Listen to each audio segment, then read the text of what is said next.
play at Carcassonne.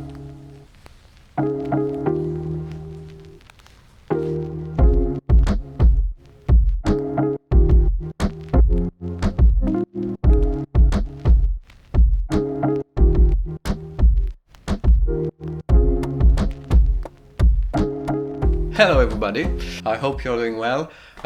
This video is gonna be a little bit different today because I don't know if you know, but in France we are once again in lockdown, which means that we cannot go outside.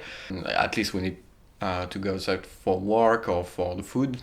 We can run 1 kilometer around, but that's pretty all. So yeah, we are stuck at home once again. And I decided to use the time to record a short video about a game I really like, a board game. I'm gonna show you. Yep, this is Carcassonne. Yeah, so this is a game that usually bugs me.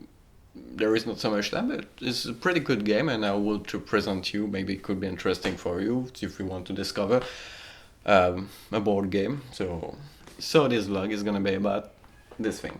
Alright, so I think the first thing I need to say about this game is that it's inspired by a city in France. And this city is called, wait for it, Carcassonne. So this is a small city, but it's really famous in France because there is a huge fortress that surrounds the city. This is still in a good state, and yeah, there is a lot of people that came here to visit. Alright, so now let's talk about this game. The game itself, you can play until 5 players, but can play also at 2 players, which is pretty good in lockdown time. The average time for a game is 35 minutes, so this is not a long game like Risk, but this is not a short game like, you know, there is a lot of short game. Alright, so that game has been created by this guy. As you can see, this name is Klaus Fergen Red. I don't know if I pronounce it really well, but I try. This is a German name, so alright. Alright, so just for the record, we bought that game at Le Paston, which is a store at Toulouse and where you can find a lot of game. So yeah, but you can buy this in Amazon or whatever you want. But if you pass by Toulouse when the lockdown and all this stuff will be finished, you can go there. This is pretty cool. And there is also a website where you can buy that thing. So okay, so now the core of the subject, this thing. So the first thing I can say is that the design of this box is pretty cool. I love the draw, I love the color, and I don't know what I can say more, but yeah, it's pretty cool. I will show you the box. Awesome. So I think the first thing I need to explain is the goal of the game, in fact. It's not a cooperative game, and each player wants to win. And to win, you need to control the area of Carcassonne. Alright, so how it works. So basically, during the game, each player have 1 turn. And during his turn, each player must do 3 actions. So let's talk about the first action you must do. So every player have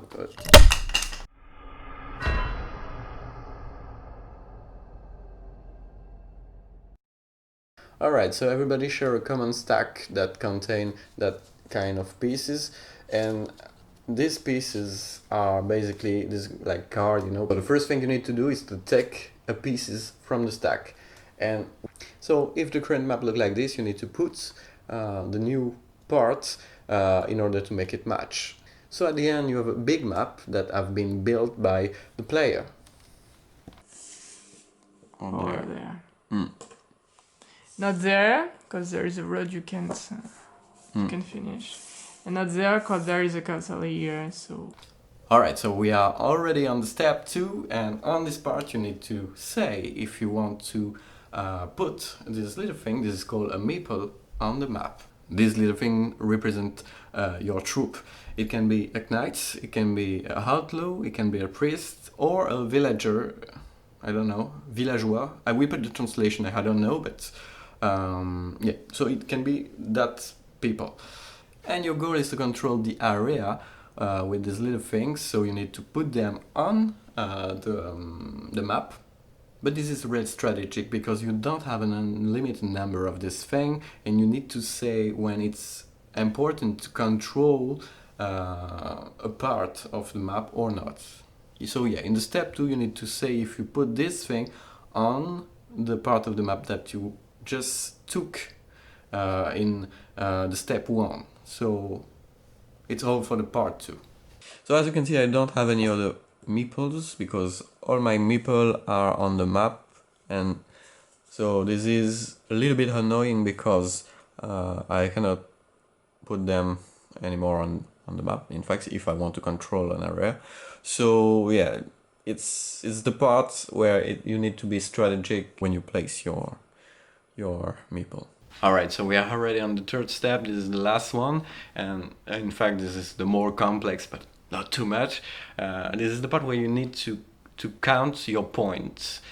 And so basically you have 3 different options to count your points. The first one is that you control a road. To do that you need to have the most of meeple between 2 cities in a road.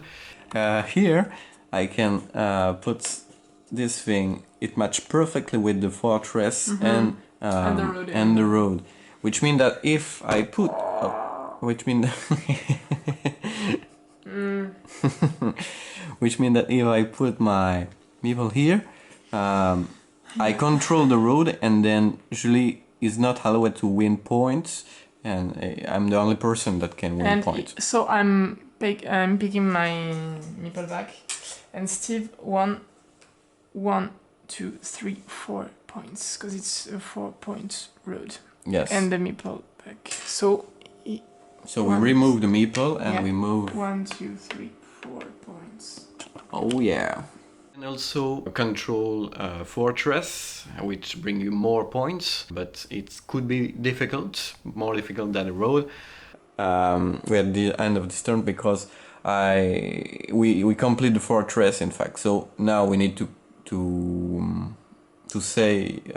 count the points for this thing, and so we remove this thing. My meeple, meeple back.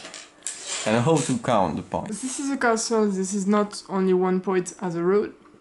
It's 2. So it's 2, 4, 6, 8, and this is 2 more. Donc, so 8, 10, and 12 points. So there is 12 points for this fortress. So as you can see, it can be interesting to control the fortress, but sometimes it can be difficult because everyone wants to control the place. And to add a part, and sometimes it's a really huge castle, and it's really difficult to have all the kingdom. And also you can control the church and the area around, and it brings you a lot of points too. I have my church right there, and all around my 9 cards, so this is 9. So this is the way that you can make points on that game. So we repeat all these steps until the end, each player turn by turn, and at the end of the game, when you cannot get another pieces, or when you cannot place these pieces on the map, this is the player that have the most highest score that win. This is pretty simple, but I guarantee this is pretty cool to play, and for the moment I only play with Julie, so I don't know, but I think when you are more than 2, it could be pretty cool. So it was for Carcassonne. There is also an extension, but I'm not gonna talk about this in this video. So it's pretty much all for this video. I hope you liked it.